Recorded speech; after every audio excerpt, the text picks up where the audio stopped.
2nd of December, Rabbi Furst, Pierke, Avos, Hanukah.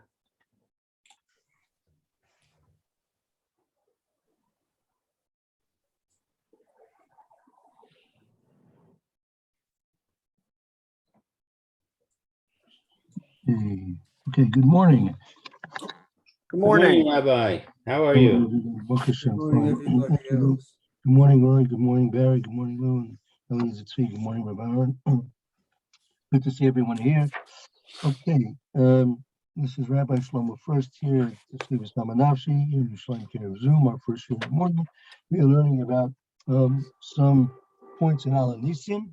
As we left off yesterday, I'll put it on the screen for us.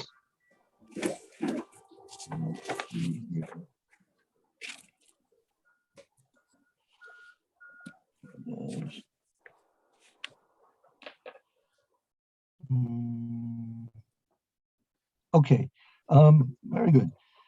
We are here in the document, paragraph listed number 5, 6, and 7. That's the pre-Chadash. We're going through some points to mention about the words that we say in the yeah, any volunteers to read? I volunteer. Okay, thank you, Lou. Eliezer, why are you smiling and laughing? No.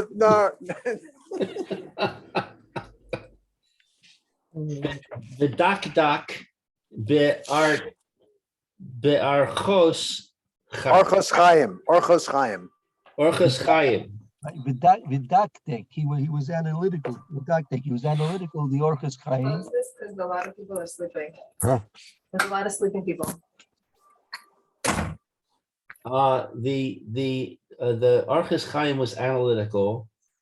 The Havio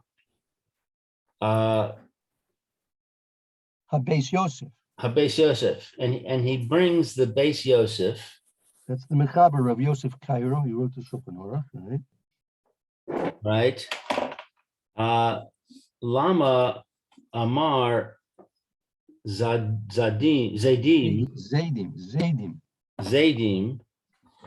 Biad Oske Sorasecha. Why is it said by the Zadim?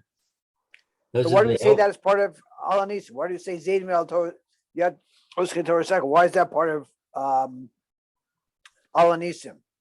Right. Yeah, he's gonna, why does it say the phrase Zaydim Biad Oske Sorasecha? Zaydim is wanton sinners. Yep. Yep. The insolent sinners, right? Okay, so why does it say that phrase? The sinners in the hand of the diligent in the Torah. Velo Amar Davar Hafku. And it doesn't say a word of Hafku. It doesn't say something which is opposite. Meaning, if you look at the two phrases, Zaydim, the insolent sinners, and those who are Isaac and Misarasecha, those who are involved in your Torah. So it's not opposite. They're really two different topics, two different concepts, right? Right. In contrast, right? If you look in contrast, right? We mentioned Tameim Biad Tahorim, so the impure were given over to the hands of the pure. The Ma'atim, the few, were given over to the hands of the Rabbim, the many were given over to the hands of the few, right? The Rishoyim were given into the hands of the Tzaddikim, meaning the evil ones were given over to the hands of the righteous ones. So all those phrases are based on opposites, correct? Yeah. And here, this is not an opposite. Zaydim is apparently that he's trying to explain. He'll have to explain how you understand it to be an opposite comparison over here, because apparently on the surface it doesn't look like it's an opposite. Right. That's the question of the Beis Yosef. Okay. Zaydim Biyad and Yom Anavim.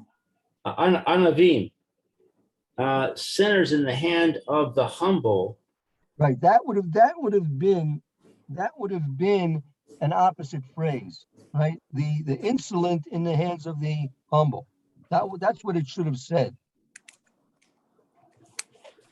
Or if you want to say it was the batlanim in the hands of the Osik Sarasecha, right? Those who were mavatl from Torah into the hands of the ones who were involved with Torah. That would be an opposite phrase, meaning that there's a problem with the parallelism of this last phrase.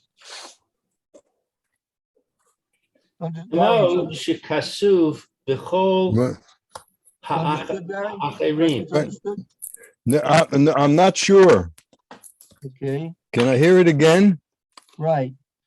In the previous phrases, we mentioned the robbing were given over the hands of the ma'atim, Right, the yeah. majority to the minority. The tzaddikim were over. The opposites, right. All opposites. Here, Zaydim is not an opposite of Osik Sorsecha. Zaydim would be opposite of those who are humble, unloving.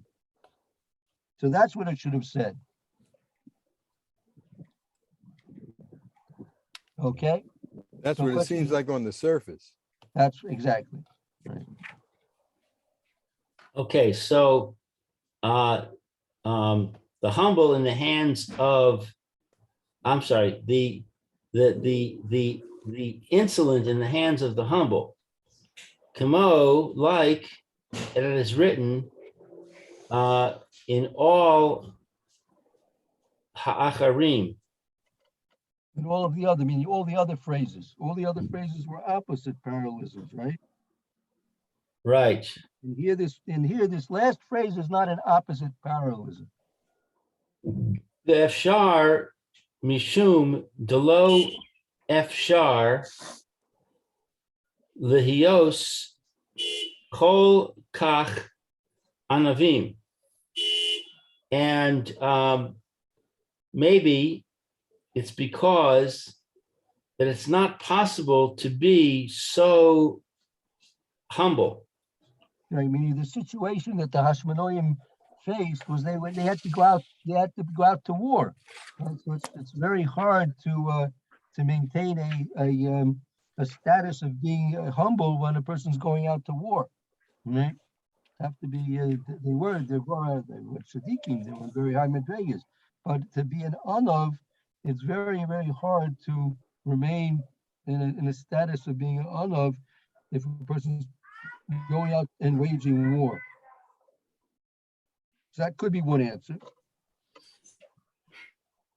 Mishum dichsiv v'amad ke mar'ivi kohen. Because as it is written, and you stand on your va'amacha and your nation kimerivi, I don't know. A reeve is a dispute, right? So they had to stand. The Kohen had to stand up to defend his cause, right? So that's a little bit not being so humble. So why is this a mishum? No, but the reason he's explaining why they couldn't be so humble. It wasn't possible to be so humble because they had to stand up for their cause. So a person's going to stand up and make a protest. That's a very difficult thing to do when you're and still remain humble. Inami yesh lomar de kevan de amrinan shehem oskim besora. Therefore, there is to say that since that we say that they are diligent in the Torah. The Torah miskayemes biadam, and the Torah establishes Torah is established in their hand. In other words, through them the Torah is established. Hooray, anavim biklal. Behold, they are humble. It's a general principle that they're humble. Right. Yeah, that another teretz is that we could say that when we say that they're oisuk in Torah, so and Torah was miskayemes biyada, meaning the existence of Torah was brought about through their efforts, right? Haya onavim bichlal. That means that they were right included in the fact that we're saying oisuk b'surasecha. That includes the fact that they were in fact humble. Why? Because he brings a proof. The Gemara in Eruvin says, The Amrinan, as they say in Eruvin, lo b'shamayim he. It's not in heaven. Lo b'gasei haruach he. What's gasei? Gasei Haruch is a phrase. Gasei Haruch means the arrogant. Arrogant. So the Gemara in Eruvin says that Torah is not b'shamayim. It's not in the heavens, nor is it in those people who are arrogant. Uvaperech kama de sanios ein haTorah miskayemes ela b'mi shida'aso shifala v'dovek. V'doik. Vidok. Right. And also a proof is the Gemara in the first parak of kindness on Dav Zayin Amid Aleph. Ein Torah miskayemes ela b'mi shedaitu shvola. The Torah doesn't exist except in the person who has a humble opinion of himself. So the fact that they were oisik b'Torah, that also includes the fact that they were humble as well. I don't get the reference to the Torah is not in heaven. What does that have to do with the subject? Because the Gemara is there listing various different things which are needed for Torah to be with the person. And Lo b'shamayim, Torah's Lo b'shamayim, you shouldn't think that it's unaccessible. Torah is certainly accessible, but nevertheless, if a person is going to be arrogant, it will be inaccessible to him.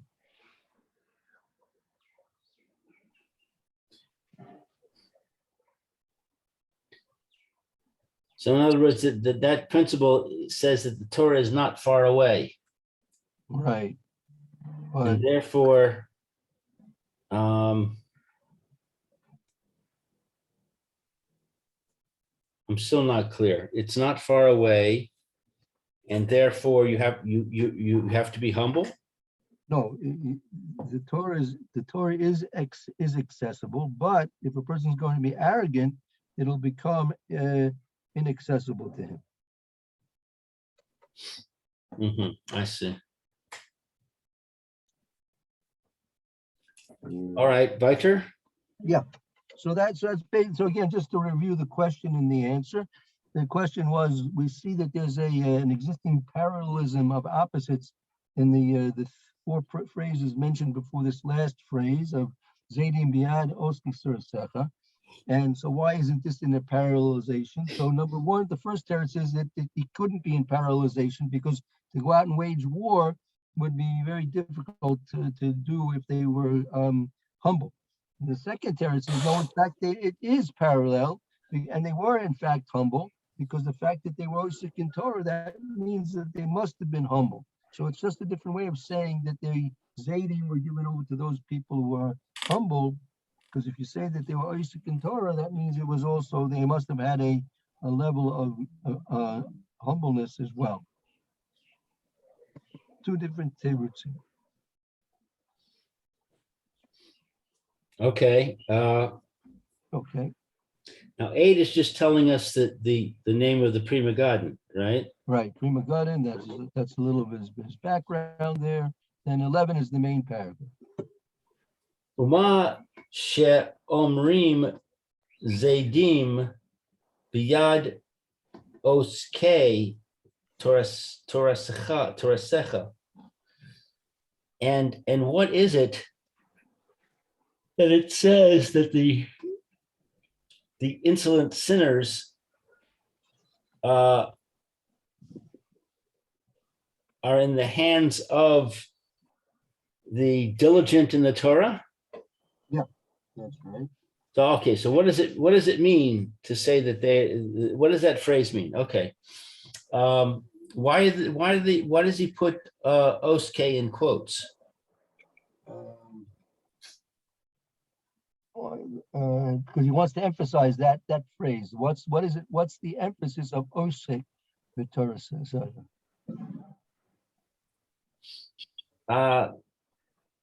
Sefer HaMagid Shali Kesuvi Mizeh. So this is the Pri Megadim. The Pri Megadim is saying in another one of his svarim, in the Sefer HaMagid of his, he wrote about this. Kasavti B'zeh, I wrote about this. Lahashki Cham Torasecha. I forgot what Lahashki Cham is. To forget. Forget. From Shikha, right? They wanted us to forget our The Torah. Torah. The Divarim sheyesh bahem ta'am bechachma al zeh he lahem kania kina. Jealousy, meaning he's our enemies at the time.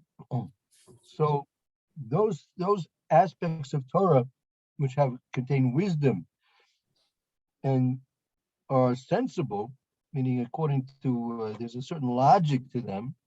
So on those things they had a jealousy about. Our enemies had a jealousy about.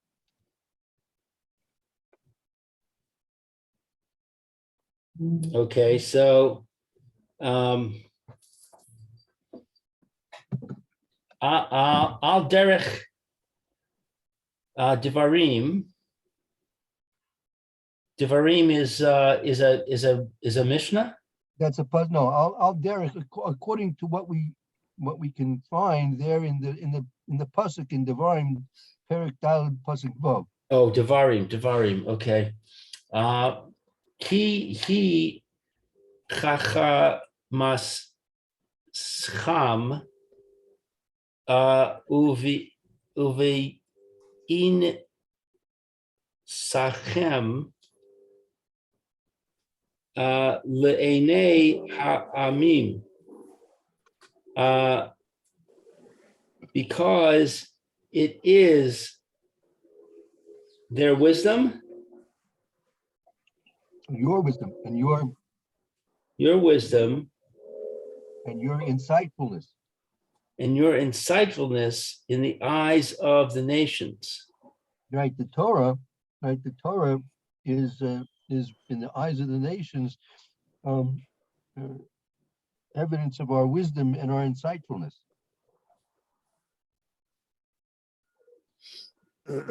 So they don't realize that it's from Hashem? That's another question. Whether they realize it's coming from a Kadosh Baruch Hu or not, that's something else. Yosef, this week's parsha, Yosef had to remind Paro that he's not the interpreter of dreams. The Kadosh Baruch was the interpreter of dreams. Right. So whether they acknowledge that it's the Torah from a Kadosh Baruch or not, but they understand those things which make sense and which are and the wisdom that they see that's apparent in the Torah. So it's simply, even if they just look at it as a wisdom and a type of understanding of the world that's valuable. So that they understand, whether they attribute it to a Kadosh Baruch or not, that's not the point here. The point is they that's something that they can be jealous about. That we have a certain wisdom that they don't. I just looked up, if I can interject this, about what Hurst says about the contrast with the Zadim. Go ahead. He says basically, just to summarize, it's a whole 2-page thing, but basically the Zadim are the opposite of the students of the Torah, in that the students of the Torah follow the Torah, and the Zadim are those who know the Torah, but they are rebelling. Right. They're willfully, they know the Torah very well, and they're willfully not obeying. Just as the opposite is the students who know the Torah and they willfully obey. Very good. That's Okay, basically also, that's basically what he says. okay. That's also, you can understand that's a parallelism as well. That works out that's a nice parallelism. Good. Okay. So they both know the Torah equally well? Yeah, they apparently they willfully oppose. They're very knowledgeable, and they willfully oppose. It's like the I mean, I don't want to, it's a terrible thought, but there are people who willfully eat on Yom Kippur. They make it a point to make a big seudah on Yom Kippur because they know the laws and they know what they're supposed to do, but they willfully oppose Hashem. Right. Good. That's So, good. So how do these Zadim, how do they become so knowledgeable of Torah? Because they were raised in a Torah home and they rebelled. So they have a child's understanding of the Torah. No, not necessarily. No, they're very mature, very knowledgeable, etc. And they just don't want to do it. Yeah. Just look at people now go off the derech. There are people now go off the derech. They've gotten yeshiva education, decide not to accept it. Right, and they know. So in other words, a person who was raised in a Torah home and they rebel. So when Shabbos comes, they know exactly what they're not doing. There's a difference between someone who doesn't know the Torah and never was taught anything, and so whatever he does on Shabbos is not a rebellion. He just doesn't know. But there are people who know very well about lighting fires and what that means, and about electricity and hot water, whatever. They're very knowledgeable. So when they do something on Shabbos, they're willfully knowing exactly where in the Shulchan Aruch it says, what the halach is. They know. There was the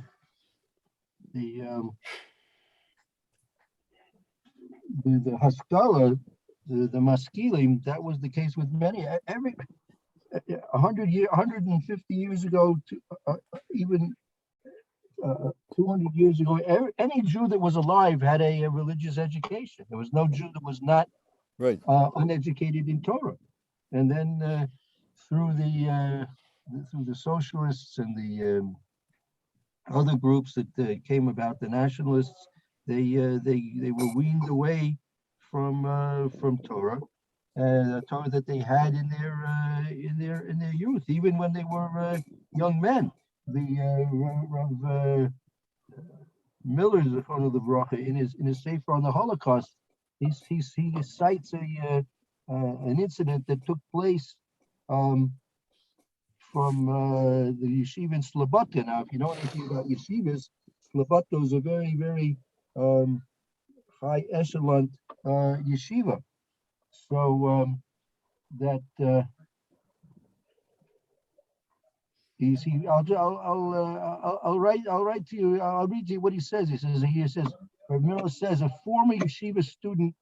He says he's a former yeshiva student related to me that he had been expelled from the Sublokta yeshiva in 1904. 1904, that's 108 years ago. 108 years ago.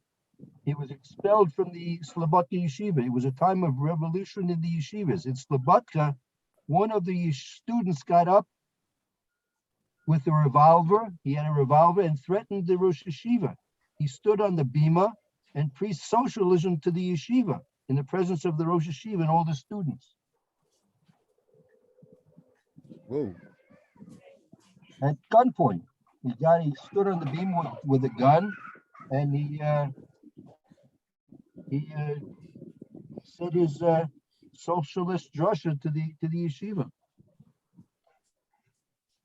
You know, in my experience in life, I try very hard not to get into debates with people who are anti-Torah, Jews who are anti-Torah, because it's a waste of time.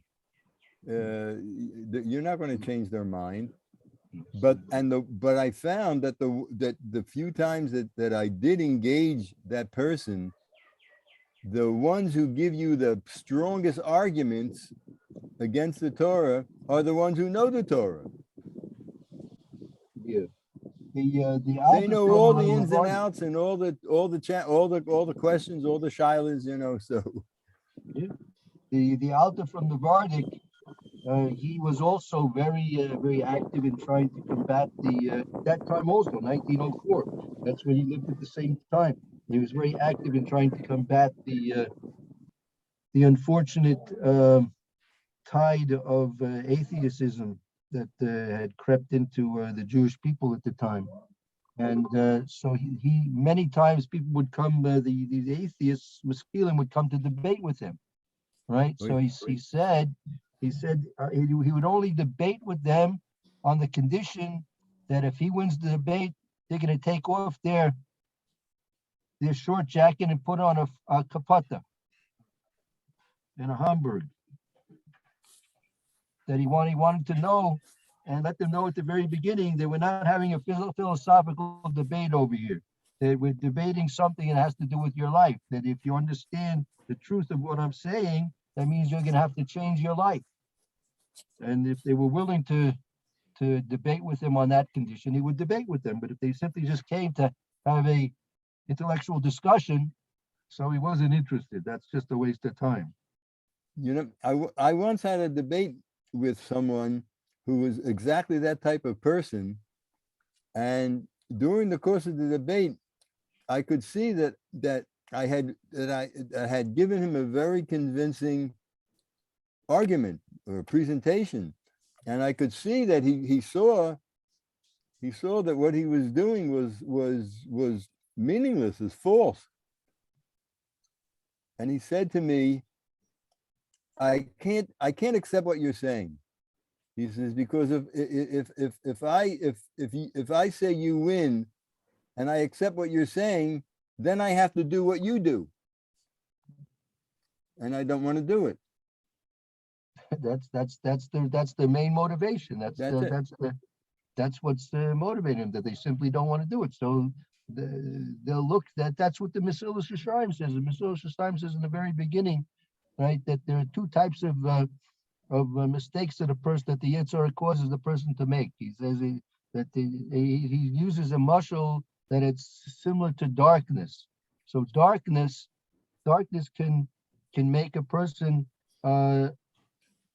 think that a man is a Pole, or he can make a person think that a Pole is a man. You can make things opposite, right? And he goes on and explains that there are types of darkness which people are in, and in order to maintain their false beliefs, they always look for various different proofs to their own false beliefs and look for disproofs of the beliefs that they are running away from. So these people are the worst type of people because you'll never convince them, right? Because they've convinced themselves that they're right, and they're trying to prove their falsehoods and justify their falsehoods to allow themselves to do things which they would prefer to do rather than to keep to the Torah and mitzvahs. So it's very hard to talk to those kind of people. But in any event, so yeah, very good. That would match the parallelism as well. That's a very good point from Rav Hirsch. Good, thank you, Barry. That's good. So there seems to be a contradiction, because we just read ki hi hacham sachem chachmaschem uvi nischem leinei ha'amim, because it is the wisdom and the insightfulness in the eyes of the nations. Right. So this seems to be saying that the nations, if they learn about the Torah, they'll see how wonderful it is. Well, they'll realize it, but that'll make them jealous because they'll realize that they don't have an access to this wisdom, right? And that'll create jealousy. Ah, I see. That's the previous sentence. Right, exactly. So they're jealous of us because they realize that the Torah is a source of wisdom and insightfulness. Right, and that they don't have access to it, so therefore that creates a certain jealousy.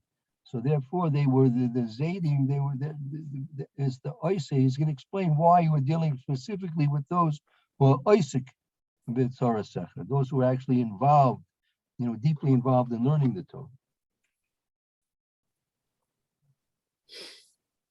Aval le ha'av Laviram chukei rotzonecha.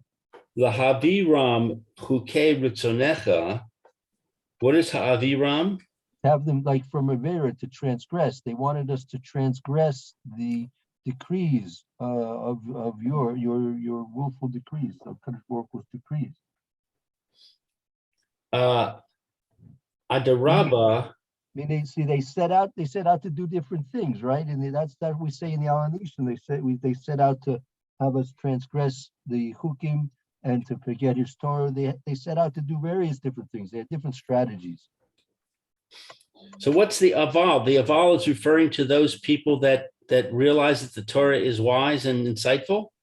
No, the phrase, now he's turning his attention to explain the phrase aval, the phrase of aviram chukei rutzanecha, right?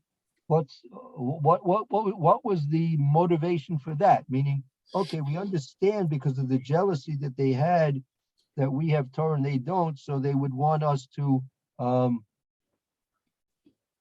forget our Torah. Okay, so that we can understand. But what's the motivation for them having us transgress HaKadosh Baruch Hu's chukim?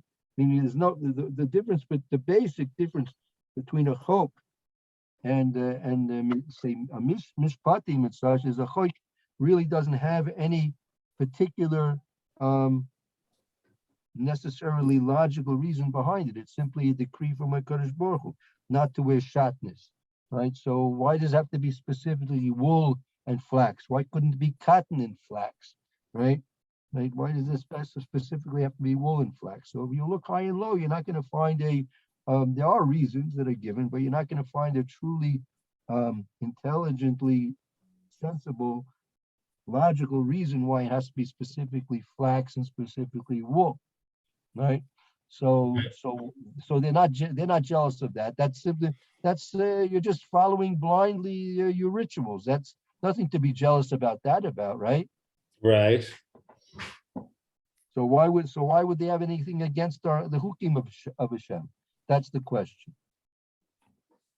Okay. So but those who transgress the laws of your will, adarabba, akum. That's the non-Jews. The non-Jews. Right. What adarabba means on the contrary. Yeah, oppositely. I mean, it's opposite to the chukim are opposite to the osri surtzach.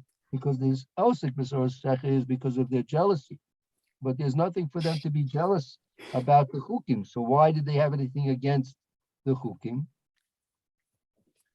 Munim Yisrael.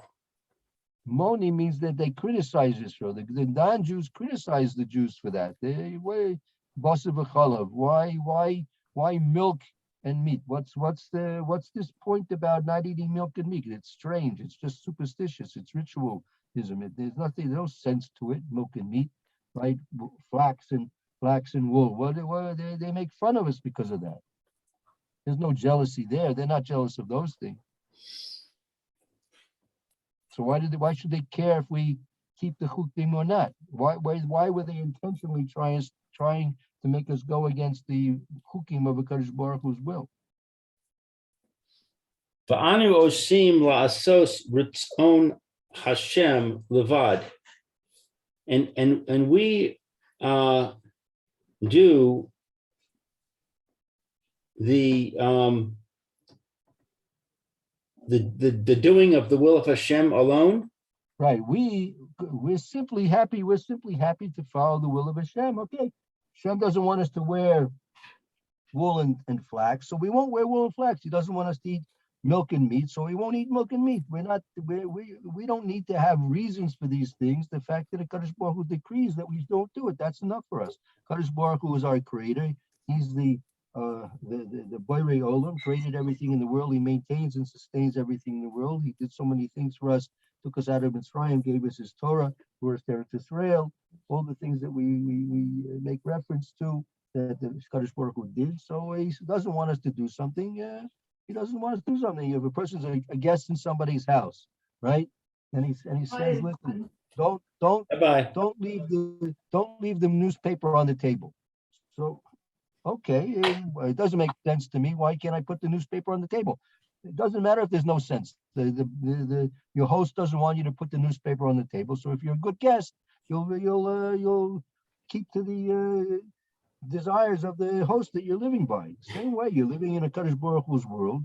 He says, don't do this or do this. So he wants you to on Rosh Hashanah to blow a shofar. Why couldn't we blow a flute? Why does he have to blow a shofar? No sense in a show. What's specifically a shofar? What's the big deal about a shofar? Blow a flute. Take a drum. Take a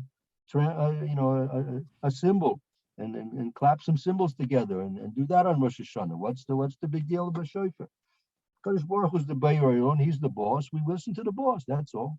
So there's no reason to be jealous of that. So then why were they so against us keeping the chukim of a Kadosh Baruch Hu's Torah?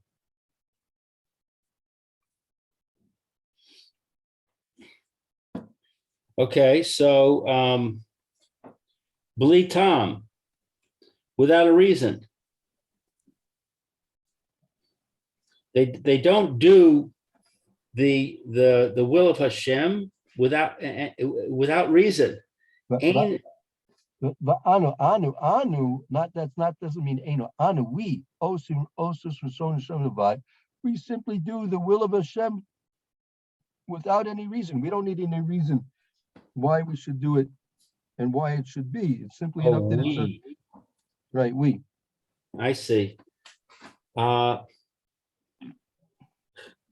So they criticize us for doing the chukim, Right. while we do them without reason. That's the criticism. The criticism is we're simply following blindly the dictates of the Torah. It doesn't make sense to you. Why are you doing it if it doesn't make sense to you? That's a criticism they level against us. Ein ze machmas kenia. Kina. What is machmas? It's not a result of kina. Their criticisms of Klal Yisrael for keeping the chukim is not a result of their jealousy. Rak zedon levav levam libam beli shum shogeg. It's only what is zadon? It's the insolence. It's simply there because of the insolence of their hearts, without any mistake, without any unintentionalness. It's completely intentional. They're simply making excuses to criticize Klal Yisrael.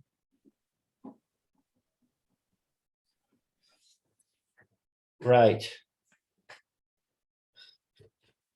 Oh, so therefore, that's why it's said, right? The Zaydim were given over to the hands of Oschich Suasecha, because those who were involved in the Torah, not only just learning it, right, but also they were the people who simply follow the Torah as it's given, right? So there was simply those that wanted to stop us from doing that. Those were the ones who were the Zaydim, the insolent enemies that we had against us.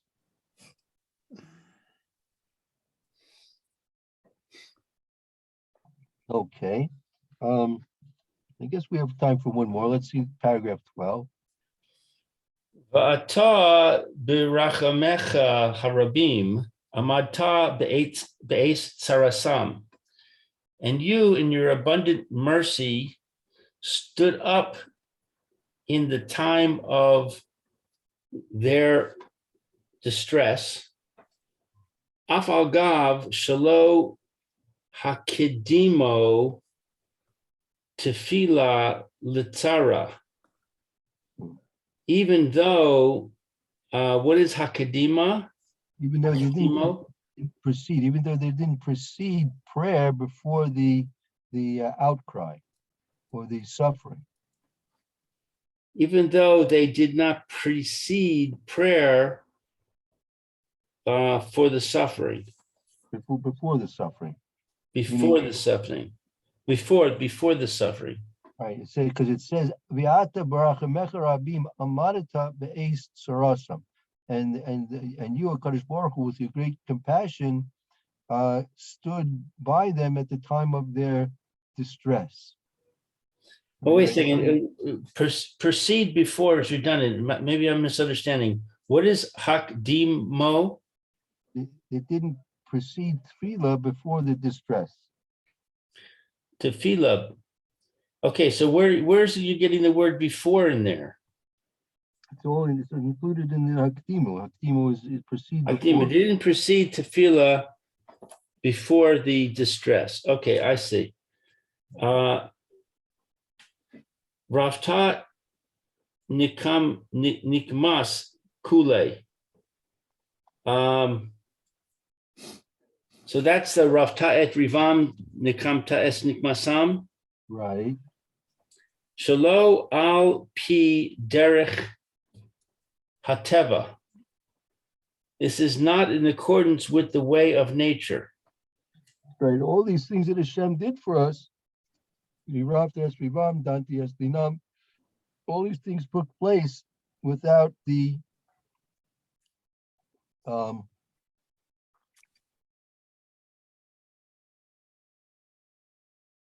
Garrett of terror, without the framework of Teva. These took place outside the framework of Teva, outside the natural framework.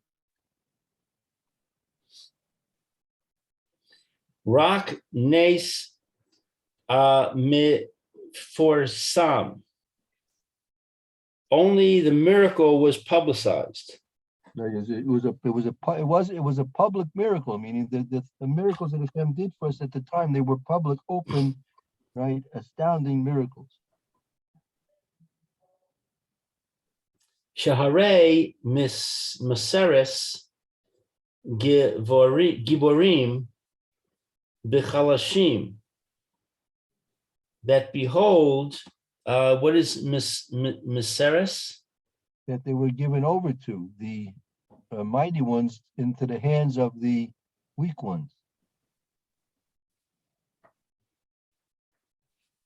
Right.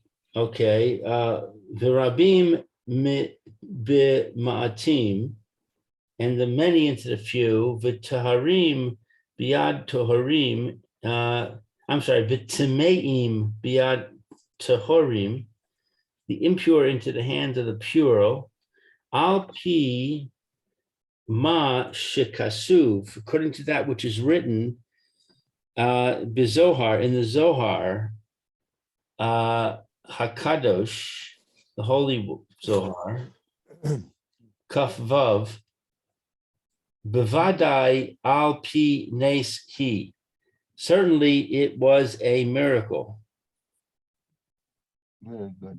Right. I mean, these were all open miracles, meaning the fact, the things that we mentioned in the Alanisim, right, the Tameim Biad Tahorim, the Giborim Bilad Chayloshim, the Rabim Biad Ma'etim, all these things that we mentioned, these all were open miracles that were taking place. See, now So this gets at a question that I have every year when I read this. Sure. Because it doesn't seem like they're all consistent. Giborim and Chalashim, mighty into the hands of the weak. That's clearly a violation of nature. The many into the hands of the few. That's clearly a violation of nature. But the impure into the hands of the pure, that would seem to be not a violation of nature. That's a matter of spirituality. That has nothing to do with nature.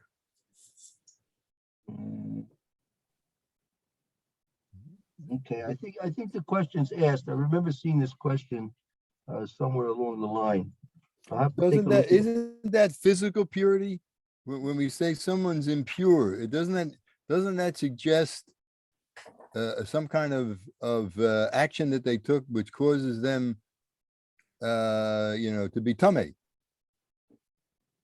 And then I think it can be understood at several levels. That's one level, certainly one level. Yeah, definitely one level like that. But I think it can be understood in physical purity or impurity, and spiritual purity, impurity can be understood on several levels, I think. If I go to a graveyard and I come out and I don't wash my hands, I'm tamei. But that is not at all apparent from the perspective of nature. Nothing physically has changed about me. Right. If I then get into a fight with somebody and he beats me, and we find out that he's tahor, so that's like, so what? It has nothing to do with nature. Well, I mean, there is some type of a physical correspondence to the tumah and the tahara. I mean, because if you're tumei, you physically have to go to the mikveh. You physically have to do something to remove it. You just don't sit there and think spiritual thoughts and it goes away. But it doesn't change my physical nature. When I go to the mikveh, or when I wash my hands, nothing changes in my physical nature. It does. You're washing the tumah away. I just did this last week. Nothing changed. I can tell you for sure. I washed my hands and I left the cemetery, and it was purely a spiritual phenomena. There's no physicality to it. Why is that? Because you didn't feel it? I mean, Yeah, I didn't feel any physical change. well, I mean, Well, okay. Well, I'm not someday sure. you will. It could, There's something on your hands that you physically have to wash off. You don't feel it and you don't see could it, be but that it there doesn't are mean it's not there. It doesn't mean it's not there. It isn't there Well, why are you washing your hands? because the Torah says so. But what's No, what are you're washing the tumah away? That's You're a washing the spiritual tumah. thing. That means that I have a spiritual distance from Hashem due to the fact that I came into a certain environment and it brought a certain spirituality about. It's not physical. no, well, let's look at it for Yeah. you. We learned it a couple of weeks partially. Yitzhak Avinu was blind. One of the reasons was because he was. A person's not supposed to mistakel panei Russia. Person's not supposed to look at the face of a Russia, right? And that has to do with the tumah that's there in the presence of the Russia, the evil person. And so you see that that it causes a physical consequence, right? The there are Meforshim say that one of the reasons when a woman's in nida, a man should not touch a woman who's in nida because it'll have physical consequences. They claimed that there are certain plants. I don't know which kind exactly. If a woman who's in nida touches these plants, they shrivel up and die. So just because we're not necessarily sensitive to the immediate spiritual changes between kedusha and tahara and tameh, and doesn't mean that there may not be some type of if we had some type of a Geiger counter for kedusha and tahara, we might be able to register those clicks going off when you get closer to a tzaddik that starts clicking a lot, or the opposite way with the Russia. I don't know. But Barry, you can try and come up with the device, and we'll I'll tell you. The Bacham in the Philly Yeshiva would said that Rev Shmuel could sense when the boys were not behaving themselves, and whatever reasons, and they were tumei, they would avoid trying to be in his line of vision. So they were afraid to be around him because whatever they were doing. I don't know, That's called a guilty conscience. No, but they said that he would. There was a way he looked at them that one of the Bachim explained it to me. He said that Rav Shmuel and other great tzaddikim have the ability to look at your forehead and see your averos. So they would literally run out of the room covering their forehead if he showed up unexpectedly. So it's not guilty. He could see. He knew. It's something there. It's something there physically in or on the person, and he could sense it. Anyway, it's a separate topic. We can't spend the time, certainly not now, on it, but it's a separate topic which is worth investigation. Be'ezrat Hashem. Remind me at some point, Lewin or Barry or anybody else, and if we have some time, we can look into it a little bit. Okay, what is the physical consequences and effects or measurement of tumah or kedusha, for that matter? Okay, something to think about. Fine, let's take a little break and we'll start the Mishnah Berurah in a few minutes. Okay. And All right.